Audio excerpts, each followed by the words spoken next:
Loneliness is a silent epidemic impacting millions worldwide, especially among the elderly.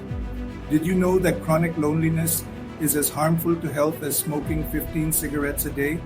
But here's the good news: technology is stepping in with an incredible solution: generative AI. Let's dive into how it's changing lives. Imagine having a companion that never gets tired, always listens, and remembers what makes you happy. Generative AI, powered by advanced language models, can create digital companions that simulate conversations with real or fictional personas. Whether it's chatting about your favorite memories, asking how you're feeling, or sharing a joke, these AI-driven companions provide emotional support like never before. These AI companions can engage in natural human-like conversations tailored to individual preferences.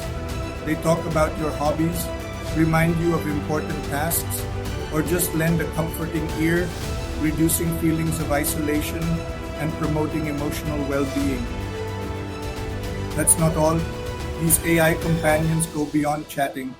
They can stimulate cognitive abilities with games and exercises, provide health reminders, and even alert caregivers during emergencies.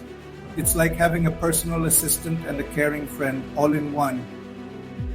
For those struggling with mild mental health issues, AI can act as a bridge until professional help is available.